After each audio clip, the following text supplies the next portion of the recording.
Nasaan nga pala tayo? Isigaw mo na. LU. Lakasan mo, putang isa pa. LU!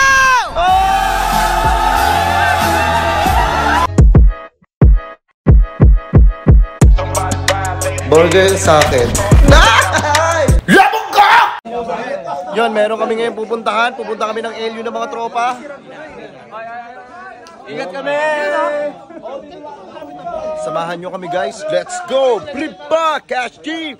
Yon, ngayong madaling araw na to, bubiyahe kami papuntang LU ng Caloocan TV at iba natin mga tropa. Siyempre mag-a-unwind sila Bernadette. Siyempre hindi tayo puro trabaho. Kailangan din natin mag-unwind para mapresko ng utak natin. At gusto namin makaamoy ng masasarap na simoy ng hangin na parang pamprobinsya. Ang layo ng binahe namin guys, 6 hours, Cavite to La Union. Kaya ito medyo malapit na kami. Umaga na at yun, nandito na kami sa aming destinasyon. Maghahanda muna ng kakainin, tapos pahinga lang konti, tapos yun, larga na. Yun, shoutout pala sa Gold Mine, sa masarap na bigas namin ngayon. Maraming salamat Gold Mine. Yung ulam nga pala namin is pritong galunggong, hotdog, itlog na maalat na may kamatis, tapos adobong manok na baboy ang halo. Yun, kakain na kami dito sa dahon ng buko at magsasalo-salo kami. Let's go. Maraming salamat Panginoon, nakapunta po kami rito ng ligtas. Sobrang presko dito. Pagkatapos namin kumain, maya-maya nagpahinga na kami para makatulog ng konti at pumunta na kami dun sa may dagat. Tignan nyo kung gaano kasolid yung dagat dito sa La Union. Bago ang lahat, mainggit muna kayo kay Bernadette sa kakainin niya na ngayon na manggang hilaw.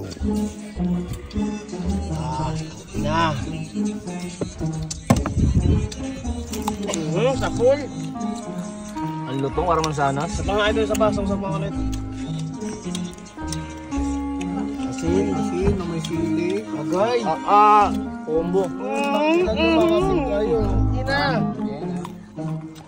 Binusog muna namin yung mga katawan namin ng mga maraming pagkain bago kami punta dun sa may dagat kasi mapapagod kami doon at hindi na kami magdadala ng pagkain doon. Let's go, samahan nyo na kami, nandito na kami sa van. Tag mo nga yung tropa mo dito para makapag-unwind na kayo, para makapag-swimming na kayo sa dagat. Tingnan nyo, napakaganda dito sa LU.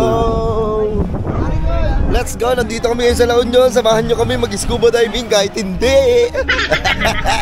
Ganda rito, Will. Gundong, okay.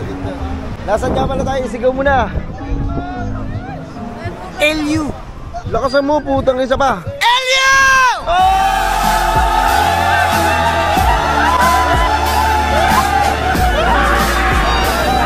Maikli lang ang buhay, kaya piliin natin maging masaya at maging mabuti tayo sa ating kapwa at pahalagahan natin yung mga taong nandiyan para sa atin. Meron man tayo o wala, kaya magsama-sama tayo dito. Let's go! Okay ka sa akin, Bernadette! Tara, LU! Tara na magkawan!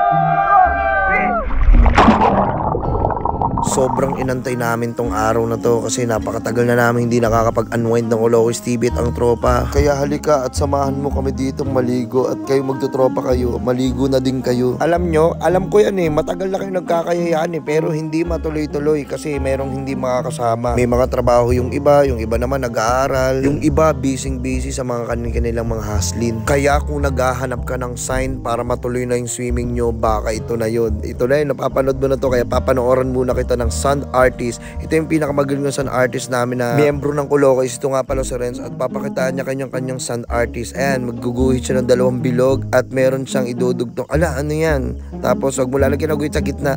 Tapos nilaglid niya ng ganyan. Renz, the sand artist. Kaya bago matapos ng video na to, mag-iwan muna ako ng isang napakahalagang motivational speaker para sa inyo. Ako nga pala si Joel, the Bluetooth speaker. Kalimutan at itapon na natin yung mga brief natin ng mga wala ng garter. Wag na natin isuot at ibaon na natin sa lupa. Bumili ka na ng bago. Huwag puro parts ng motor. Deserve mo rin ng napakaganda at bagong-bago na brief at walang beko na garter. Paano ba yan? Hindi magsuswimming na rin kayo niya kasi napanood nyo to. Tara, sige na, yayain nyo na yung mga tropa nyo, mga barkada nyo na mag-swimming na kayo. Kulayan nyo na yung mga drawing natin. Let's go. Iset nyo na yan, ha?